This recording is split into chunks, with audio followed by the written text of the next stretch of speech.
Hi అండి, welcome to చామూస్ kitchen. ఈరోజు నేను చేసే రెసిపీ ఆలు పుదీనా పోపు అండి. దానికి కావలసిన పదార్థాలు: ఆలు 1/2 కిలో తీసుకున్నానండి, పెట్టుకున్నాను. ఇంకా 3 మీడియం సైజు ఉల్లిపాయలు అండి, కట్ చేసుకుని పెట్టుకున్నాను. ఇంకా అల్లం, వెల్లుల్లిపాయ, జీలకర్ర, పచ్చిమిరపకాయలు, పుదీనా చిన్న కట్ట అండి, కొత్తిమీర కొంచెం అండి. ఇవన్నీ కూడా గ్రైండ్ చేసుకుని పెట్టుకోవాలండి. ఇంకా తాలింపుకి జీలకర్ర, ఆవాలు,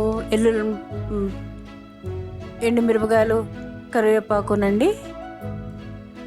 బాండి పెట్టుకున్నాము, తగినంత నూనె వేసుకుంటున్నామండి.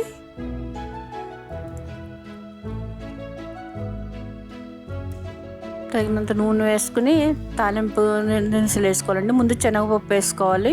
అన్నీ ఒకసారి వేస్తే ఆవాలు, జీలకర్ర, ఎండుమిరపకాయ మాడిపోతాయండి. అందుకని ఫస్ట్ జీలకర్ర వేసుకోవాలండి. అవి కొంచెం దోరగా వేగే వరకు కలుపుకోవాలి. కొంచెం దోరగా వేగితే బాగుంటాయి. ఇంకా ఎండుమిరపకాయలు, కరివేపాకు వేసేసుకోవాలి, కలిపేసుకోవాలండి.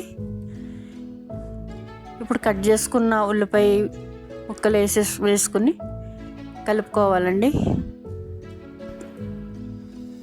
మంచిగా కలుపుకొని కొంచెం సాల్ట్ వేసుకోవాలండి. మంచిగా మగ్గుతాయి కదా, సాల్ట్ వేసుకొని కలిపేసుకోవాలి. మూత పెట్టేసుకుందాం. మగ్గుతాయండి.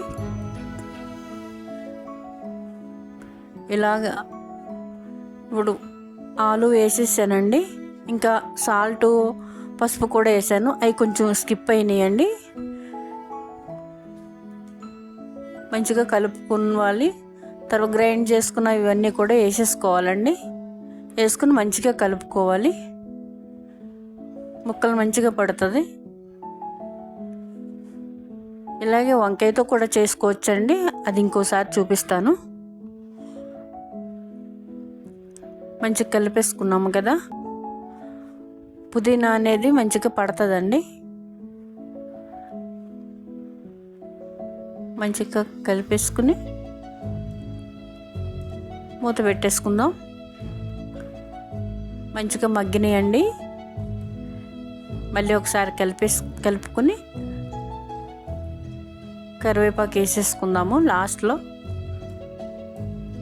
కొత్తిమీర గ్రైండ్ చేసుకున్న దాంట్లో వేసుకున్నాం కదా, అందుకని కరివేపాకు వేస్తున్నానండి.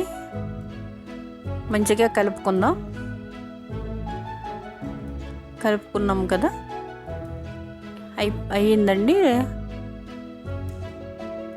ఆలు పుదీనా పోపు అండి రెడీ అయిపోయింది. చూసినందుకు చాలా థ్యాంక్స్ అండి. లైక్, షేర్ అండ్ సబ్స్క్రైబ్ చేసుకోండి.